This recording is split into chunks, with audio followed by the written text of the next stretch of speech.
प्रधानमंत्री ने राजस्थान में जल जन अभियान का किया शुभारंभ। कहा, यह अभियान उस समय शुरू हो रहा है जब पानी की कमी को पूरे विश्व में भविष्य के संकट के रूप में देखा जा रहा है। कृषि मंत्री बादल ने रांची में 2 दिवसीय कृषि मेला का किया उद्घाटन। किसानों में वैज्ञानिक सोच को बढ़ावा देने पर दिया जोर। कहा, नई पद्धति अपनाकर किसान बढ़ा सकते हैं पैदावार। भाजपा विधायक दल के नेता बाबूलाल मरांडी ने राज्य सरकार पर बोला हमला।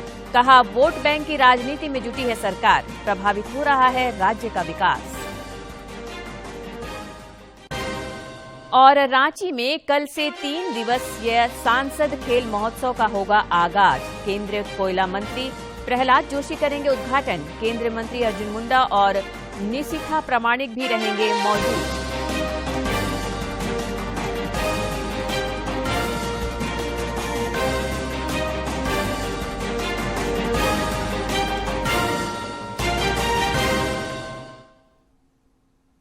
नमस्कार, खबरें झारखंड में आपका स्वागत है। मैं हूं रोज उरांव और अब समाचार विस्तार से।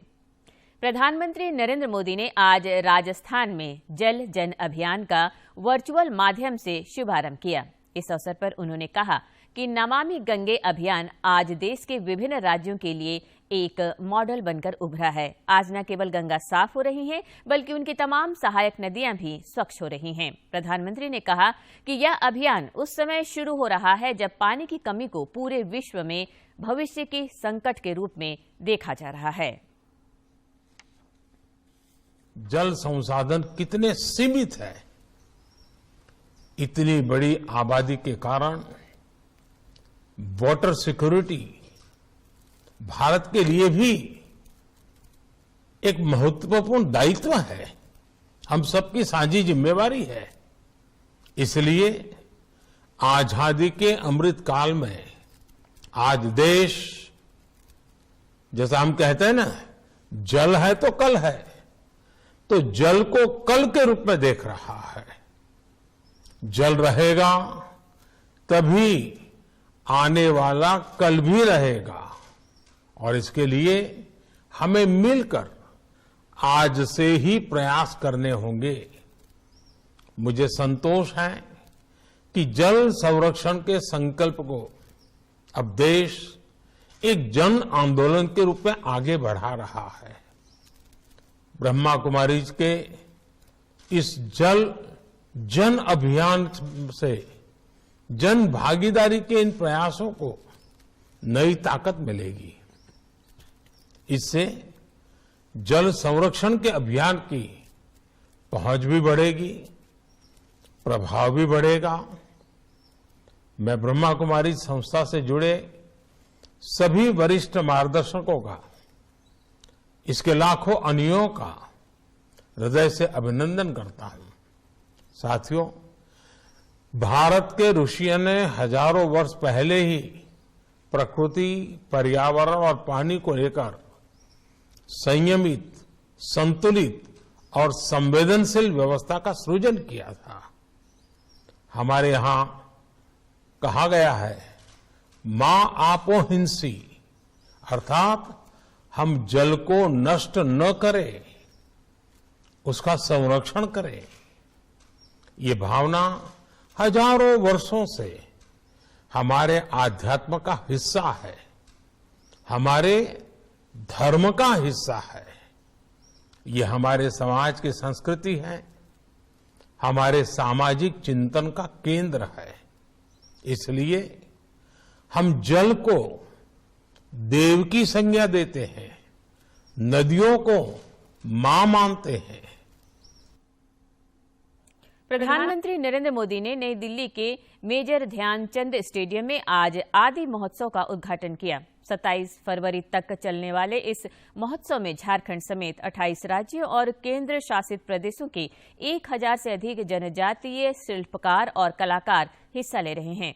प्रधानमंत्री नरेंद्र मोदी ने कहा कि जनजातीय समाज के विकास का लगातार प्रयास हो रहा है। उन्होंने कहा कि रांची समेत देश के कई हिस्सों में जनजातीय गौरव गाथा को प्रदर्शित करते हुए संग्रहालय बनाया गया है। प्रधानमंत्री ने जोर देकर कहा कि जनजातीय बच्चों की शिक्षा और भविष्य सरकार की प्राथमिकताएं हैं और सरकार ने देश में एकलव्य मॉडल आवासीय स्कूलों की संख्या बढ़ाकर 5 गुना कर दी है। अपनों से जुड़ने का एहसास होता है।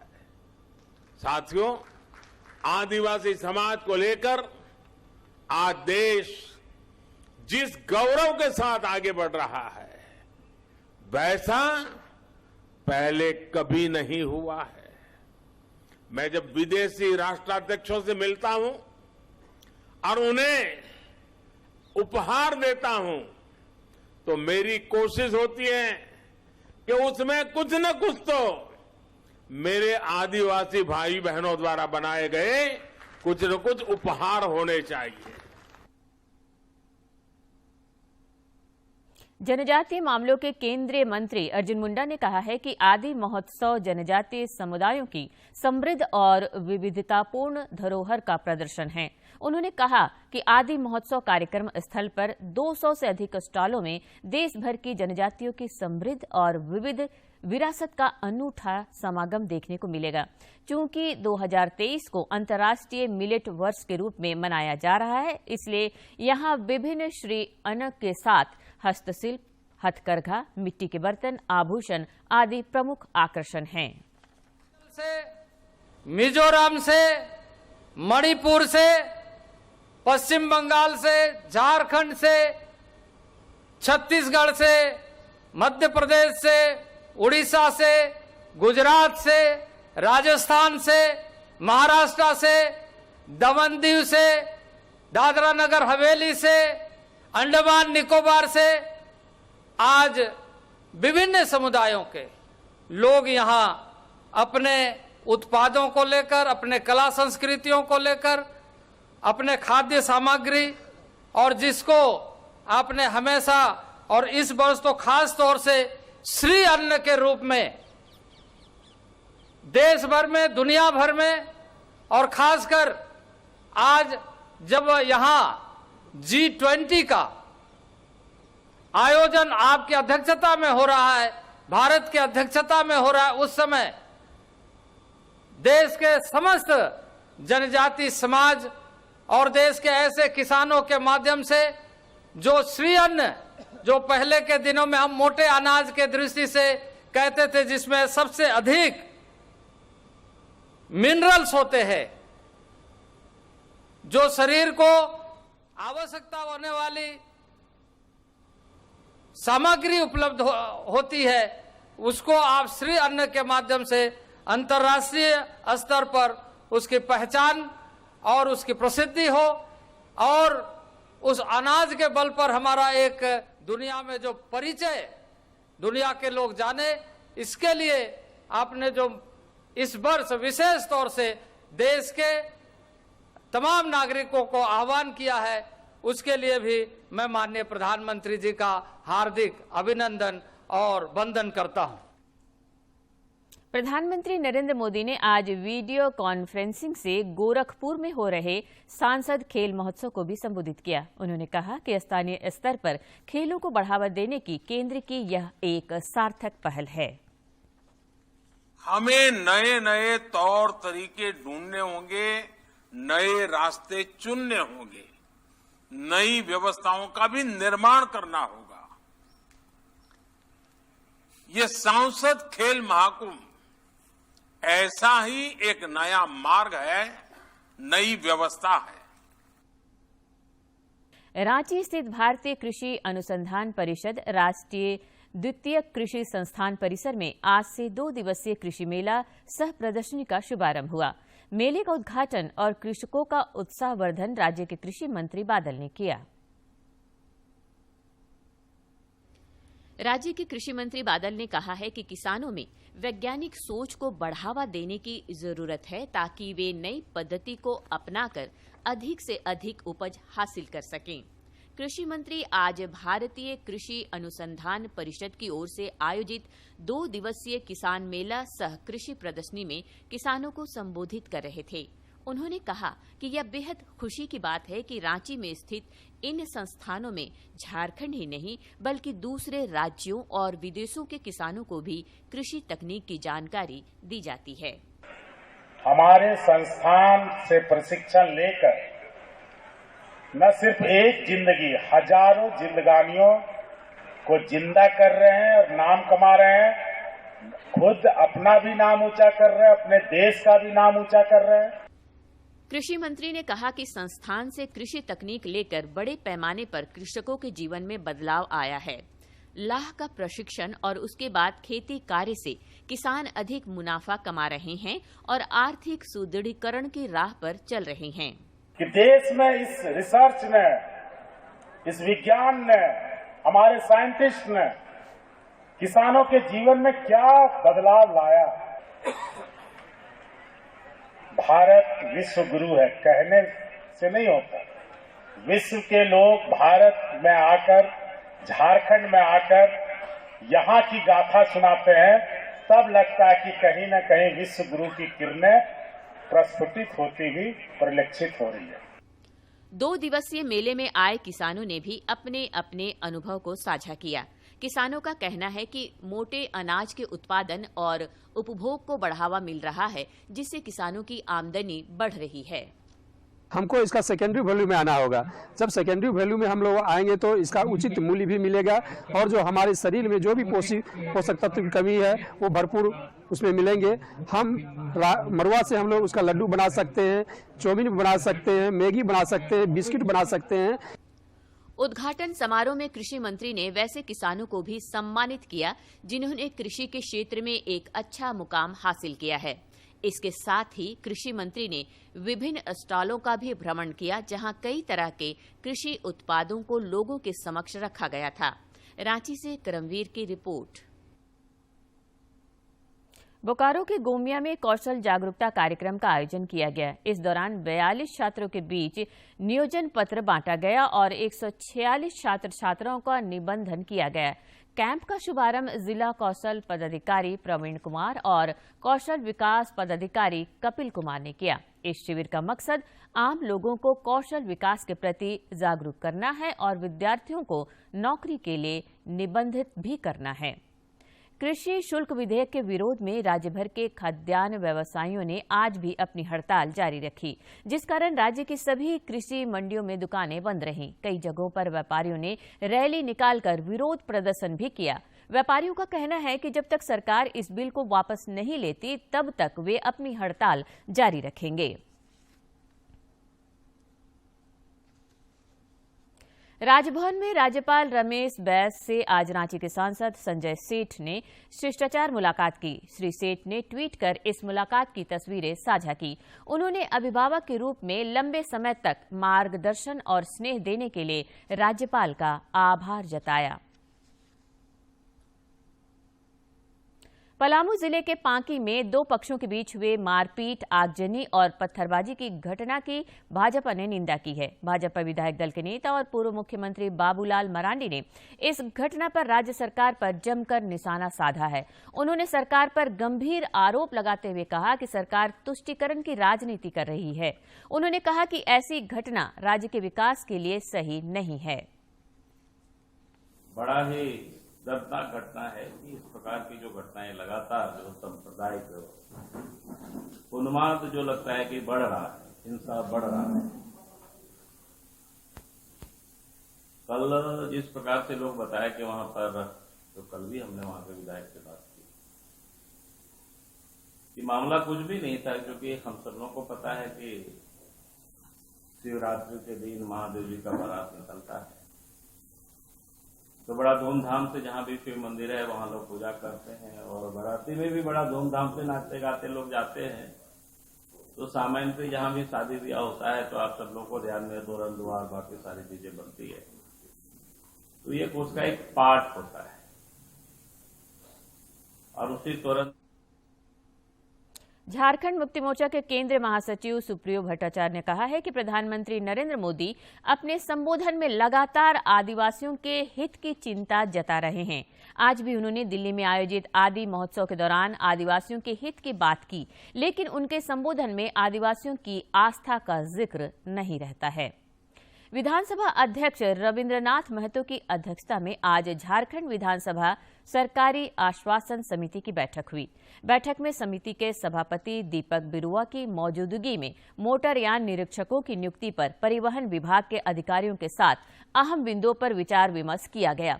इस बैठक में पलास्थली रेलवे स्टेशन को पुनः चालू कराने पर आसनसोल डीआरएम के साथ भी विचार विमर्श किया गया। केंद्रीय सूचना और प्रसारण मंत्री अनुराग सिंह ठाकुर ने आज शिमला में डीडी हिमाचल के 24 घंटों के चैनल का उद्घाटन किया। इस अवसर पर उन्होंने कहा कि डीडी हिमाचल पर कला, संस्कृति, खेल और साहित्य से संबंधित कार्यक्रमों का प्रसारण किया जाएगा।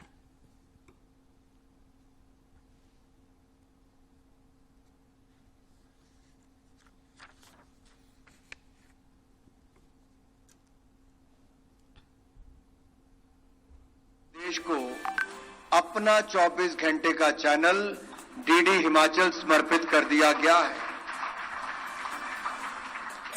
और ये केवल हिमाचल ही तक नहीं देखा जाएगा। हमने इसको डीटीएच प्लेटफॉर्म पर कहा है कि डीडी फ्री डिश पर देश के कोने कोने में किसी भी राज्य में बैठा कोई हिमाचली या गैर हिमाचली भी इसको देख सकेगा।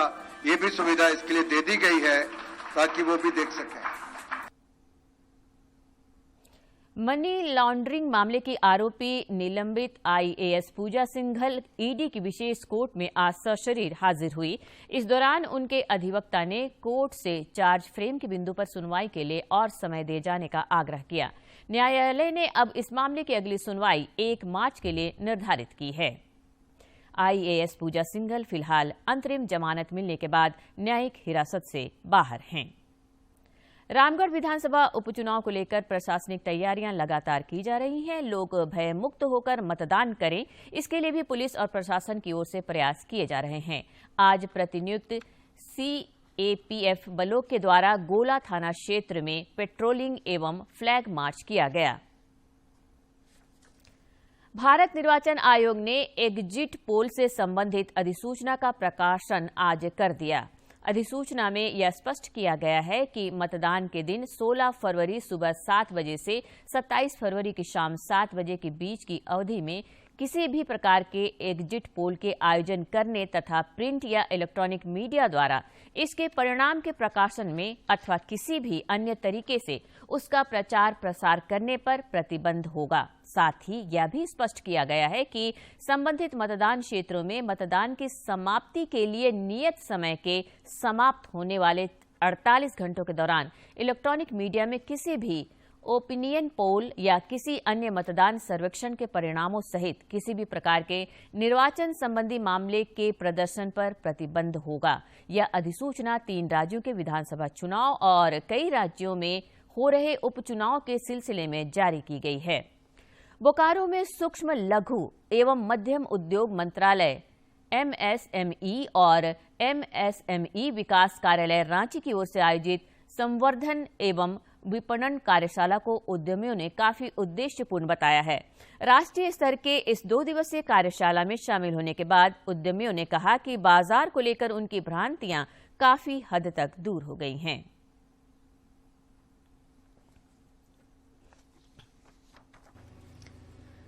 सूक्ष्म लघु एवं मध्यम उद्योग मंत्रालय एमएसएमई की ओर से आयोजित कार्यशाला में शामिल उद्यमी काफी खुश हैं।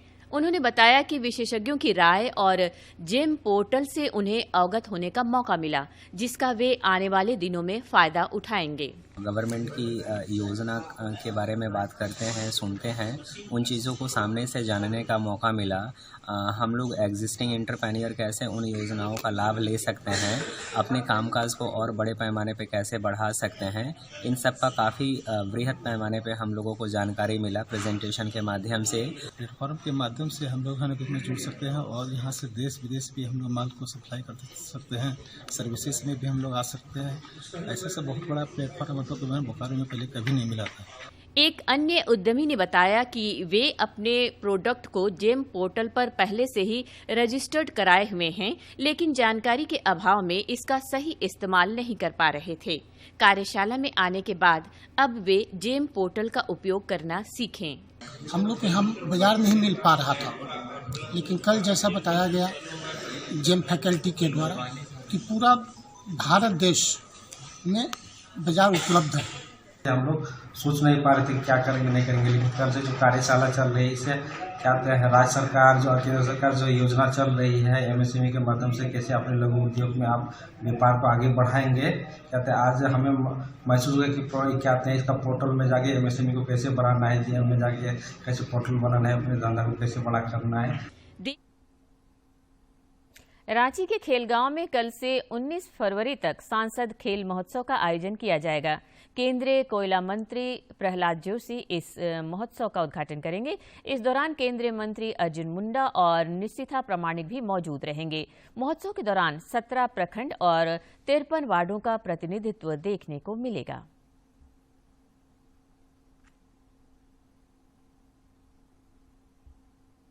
प्रधानमंत्री नरेंद्र मोदी इस महीने की 26 तारीख को मन की बात कार्यक्रम के जरिए देशवासियों के साथ अपने विचार साझा करेंगे।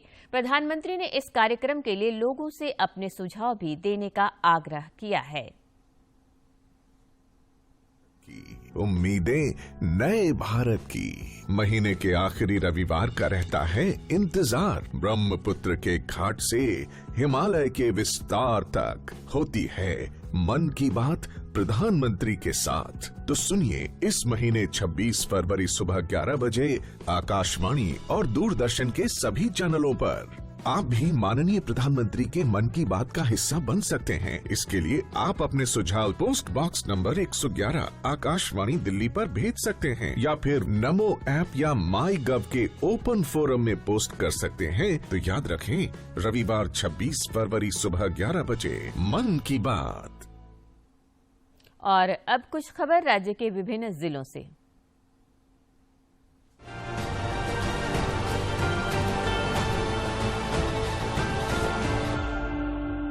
रामगढ़ विधानसभा उपनिर्वाचन को निष्पक्ष और शांतिपूर्ण कराने को लेकर जिला प्रशासन पूरी तरह तैयार है।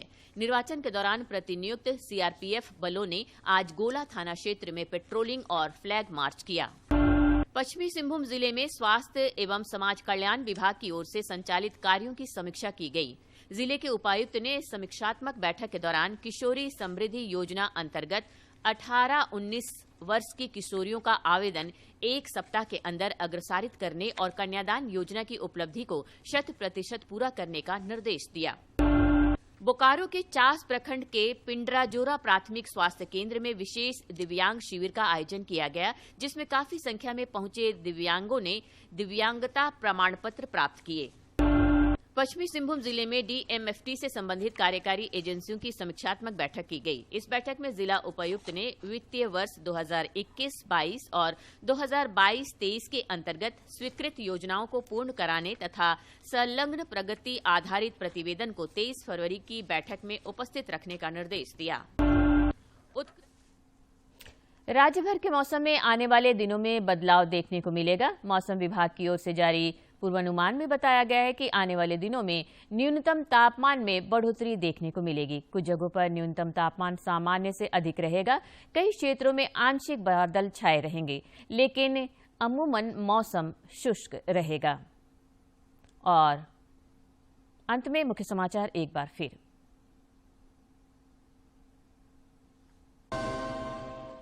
प्रधानमंत्री ने राजस्थान में जल जन अभियान का किया शुभारंभ। कहा, यह अभियान उस समय शुरू हो रहा है जब पानी की कमी को पूरे विश्व में भविष्य के संकट के रूप में देखा जा रहा है।